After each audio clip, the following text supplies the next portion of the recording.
Nah, kami punya badan hukum sendiri. Badan hukum yang kami punya ini badan hukum baru. Jadi kami mendaftarkan sendiri. Bukan dari badan hukum mereka lalu kami minta, bukan. Atau badan hukum mereka dialihkan ke kita, bukan. Jadi kami badan hukum baru. Berarti PSHT yang resmi itu Madiun ini, Pak? Iya, iya.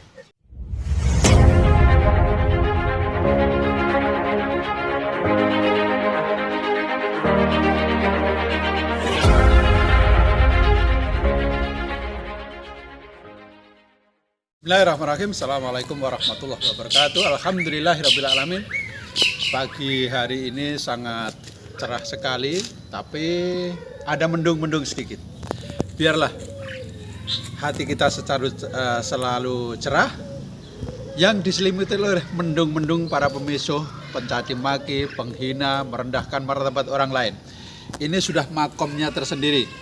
Orang yang suka mencaci maki, menyebut dengan binatang-binatang, kemudian menghina, kemudian merendahkan martabat orang lain, martabat saudara-saudara sendiri, itu makomnya tersendiri. Untuk para makom pemisuh, makom pencaci maki, makom penghina, makom merendahkan martabat saudara sendiri, ini sekarang postingannya sudah saya kumpulkan menjadi satu selama 7 tahun ini. Alhamdulillah. Alhamdulillah. Dan akan segera saya bukukan, akan saya desain sedemikian rupa yang bagus, kemudian saya akan jilid menjadi satu percetakan yang sangat bagus. Kenapa? Karena kita harus mencetak sejarah. Yang pertama, sejarah morat-maritnya di dalam pecahnya organisasi ini. Kenapa saya bilang pecah? Karena organisasi aslinya adalah PSHT. Kemudian muncul nama-nama baru, BH-BH baru, tapi tetap mengatasnamakan PSHT, walaupun namanya bukan PSHT.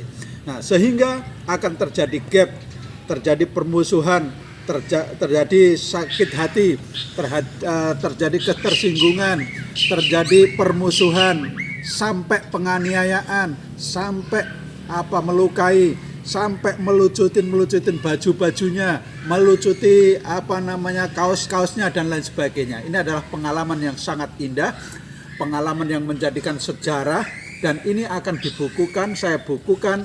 Dan buku ini khusus untuk pencaci maki ini yang saya kumpulkan bukan hanya di P17. Yang saya kumpulkan ini kebanyakan 90% itu dari PPSHT-PM, kemudian yang 10% dari PSHT. Biar kita nanti memahami bagaimana dahsyatnya pengalaman PSHT yang selama ini. Dan buku ini akan saya kirim kepada pendekar isyarah mimpi supaya dibaca biar dia mengerti. Kemudian juga akan saya kirim kepada yang benar, yaitu ketua PSHT, supaya dia menjadi pemahaman semua. Ketika kita sudah paham, ini loh akibatnya, yang di bawah akibatnya sampai terjadi seperti ini. Saudara-saudaraku semuanya, nanti pun nama-nama juga akan tak tulis di situ. Itu bukan karena ditulis, tapi hanya saya dari screenshot ini, kemudian akan kami satukan menjadi satu ini, kemudian kita bukukan, kita kirim kepada Dedengkot kudeta yang di Madiun supaya bisa mengerti.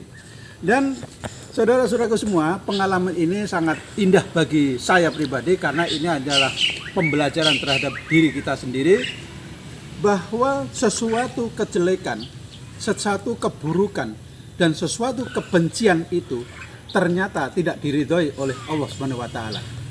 Sesuatu hal yang tidak menjadikan diri kita sebagai pendekar yang legowo menjadikan murat-maritnya organisasi.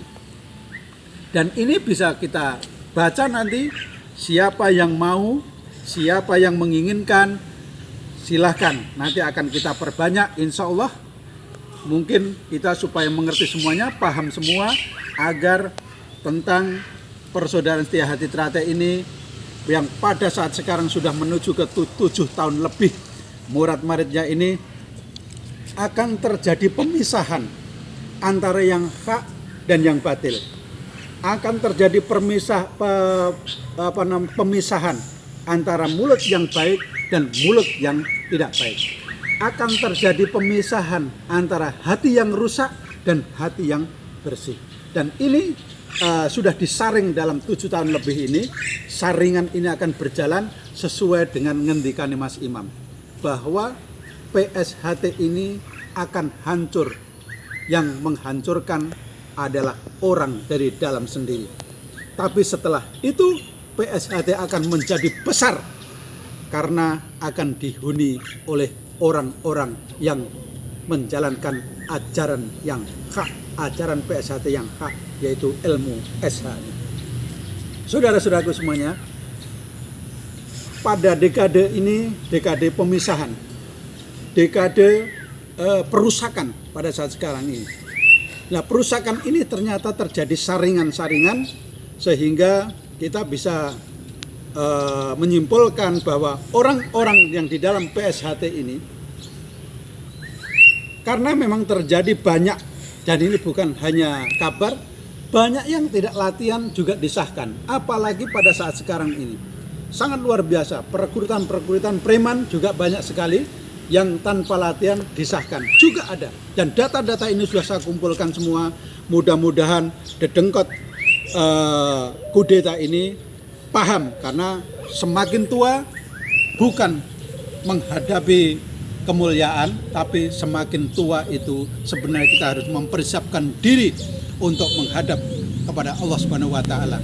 Jadi kita harus membersihkan diri kita, membersihkan dari lesan-lesan kita yang berbicara tidak sesuai dengan akhlak manusia. Assalamualaikum warahmatullahi wabarakatuh.